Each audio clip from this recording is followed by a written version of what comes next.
Politics ఎన్నున్నా, పార్టీలేవైనా గాని, ప్రజాస్వామ్య స్ఫూర్తిని చాటుట్ల ఏడ ఎన్నడు ఎనక పోవద్దు అని నిరూపించిన ముచ్చటిది. కేరళ కొత్త సీఎం ఎవలేతరు అని ఫలితాలొచ్చిన 10 దినాల దాకా పంచాయతీ నడిచినా, పార్టీల ఫైటింగులైనా, మొత్తానికైతే హైకమాండ్ ఫైనల్ చేసిన వీడి సతీష్ అని సీఎం అయ్యి ఇలా గ్రాండ్ గా ప్రమాణ స్వీకారం చేసిండు. ఇక ఆ స్టేజ్ మీద అలా పార్టీ పెబ్బర్ రాహుల్, ప్రియాంక గాంధీ ఉన్నారంటే సరే ఉండవలసిందే అనుకోవచ్చు. పక్క స్టేట్ తెలంగాణలో కూడా కాంగ్రెస్ సీఎమే కాబట్టి రేవంత్ రెడ్డి సార్ను, డిప్యూటీ సీఎం బట్టి సార్ను, కర్ణాటకకెళ్లి సిద్ధరామయ్యను, డీకే శివకుమార్ను పిలిచిరంటే కూడా ఓకే.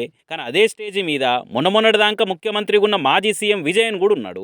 అందరి తీరే షేక్ హ్యాండ్ ఇచ్చి మంచిగా పాలన చేయని మనసు నిండా ఆల్ ది బెస్ట్ చెప్పిండు. దీంతో పార్టీలు, సిద్ధాంతాలు, పాలిటిక్స్ ఎన్నైనా ఉండొచ్చు కానీ ఇట్లా ఆలు పిలిస్తే నేనెందుకు పోవాలని కాకుండా హెల్దీ రాజకీయాలు చూపించుకుంటా ప్రజాస్వామ్యంలో ఉన్న ఇల్వ ఇదే కదా అనుకుంటా సారు తీరు చూసిన వాళ్ళు నోరు నొచ్చేటట్టు మెచ్చుకుంటా కామెంట్లు చేయబట్టిరు అని రాష్ట్రాల పబ్లిక్. అట్లే మొన్ననేమో విజయ్ తమిళనాడు సీఎంగా ప్రమాణ స్వీకారం చేసిన తెల్లారే మాజీ సీఎం స్టాలిన్ ఇంటికి, అట్లనే పక్క పార్టీల లీడర్ ఇళ్లకు కూడా పోయి మంచి చెడ్డ అరుచుకొని సలహాలు సూచనలు తీసుకొని తారీఫ్లు అందుకున్నాడు. ఇక ఇసొంటి ముచ్చట్లు ఇంత ఇంటర్నెట్ లో వైరల్ అవుతుండే వరకలా కొందరు సీఎంలు ఉంటారయ్యా, గెలిచినాం కదా అని మాజీ సీఎంలన్న మర్యాద కూడా లేకుండా ఇజ్జతిని ఇంటి గుంజ గట్టేసి బయటకు వచ్చి నోటుకొచ్చింది మాట్లాడతారు. లాగులో తొండలిడుస్తా, నెత్తి మీద కాలేసి తొక్కుతా, వాళ్ళు చచ్చిపోతే మంచిగుండు అని అనుకుంటా ముఖ్యమంత్రి కుర్చీలున్నమన్న ముచ్చట కూడా మర్చిపోయి మాట్లాడతారు. అసొంటోళ్ళు ఇసొంటి చూసిన నేర్చుకోవాలనుకుంటా సోషల్ మీడియాలో సొట్లు పెడుతున్న జనాలుగా.